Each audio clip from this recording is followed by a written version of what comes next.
What's up, friends? Wanted to talk about the ending to the Chainsaw Man Part 2 manga. This has been getting a lot of disappointment from a lot of the fans of the manga.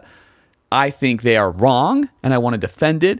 And I want to make sure all of you anime-only people who might be worried that, oh, it doesn't end well, I'm so concerned about how this whole thing's going to end because a lot of the community has been hating on it.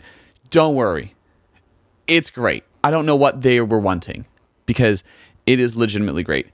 It is kind of hard to talk about the ending of a series that is in the anime adaptation only like not even the first quarter of what's going on to talk about everything. So lots of spoilers. So be warned right now, spoiler territory.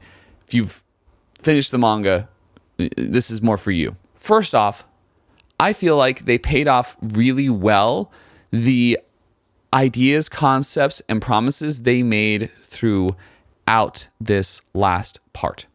We saw a lot of Chainsaw Man eating devils and having them disappear, and then he'd spit them back up. They come back. That was a really big part of part 2. Death got eaten. All of these things got eaten, and it caused lots of weird things to happen.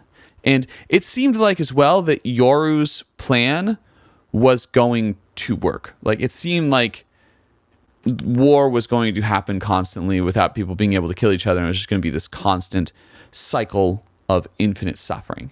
I was fascinated by how the relationship between Asa and Denji developed. And it felt really toxic to me almost the entire time. So a lot of people wanted that relationship to end where they were together. But I was looking at it thinking, I mean, yeah, they like each other, but they're obviously very bad for each other. Like I like Asa as a character, but I'm like, this is not a great relationship to be in.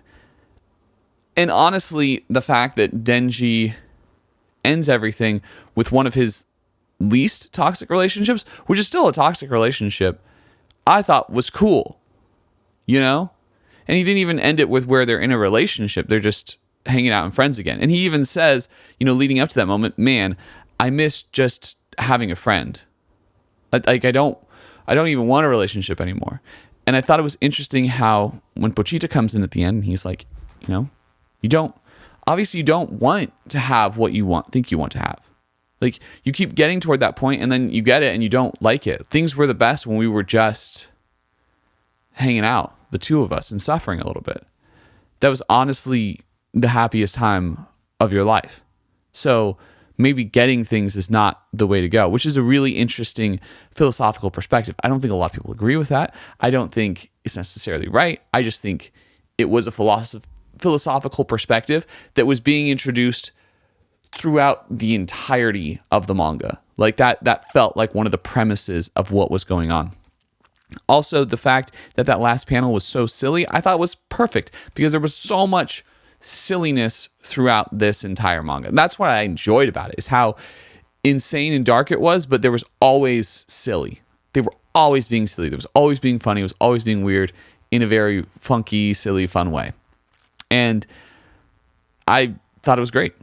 I thought that silliness was super fun. A lot of people have gotten into Chainsaw Man, myself included, because of how ridiculous the core concept is, and the fact that the very end panel is so funny and so ridiculous is right in line with that, in my opinion.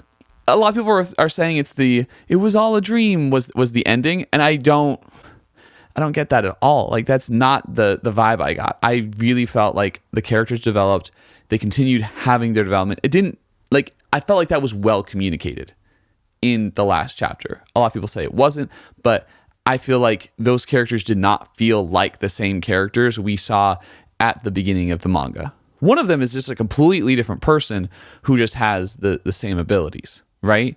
And she feels like that new character from part 2. Like Power feels like end of part 1 Power. She doesn't feel like beginning of part 1 Power, Although she hasn't made like a ton of development. And Denji does not feel like beginning Denji. He feels like someone who's a little bit more mature, a little bit less likely to jump into manipulative relationships, which is good. I think he has made progress as a character. He wanted certain things and he still has some desire for it, but it feels like that's really been tempered because of his experiences, and I was getting that vibe. And I personally, I thought it was so funny what they did at the last panel. I love how it's being memed on because I feel like that's what Fujimoto would want. He would want it to be memed on. He's a meme king. Weird dude. Love him. I think he writes great fiction. So yeah, I enjoyed it. I don't think it was perfect, but I prefer it to the ending of Fire Punch. So many people glaze Fire Punch as if it's so superior, but I actually preferred the Chainsaw Man ending to the Fire Punch ending. They had different philosophical goals too, though. So yeah, I felt like it was cool. Let me know how much you disagree with me in the comment section or how much you agree. Make sure to like, comment, share, subscribe. I also make a bunch of anime-inspired hip-hop and anime remixed hip-hop. You can find that here. Thanks so much. Catch you on the flip.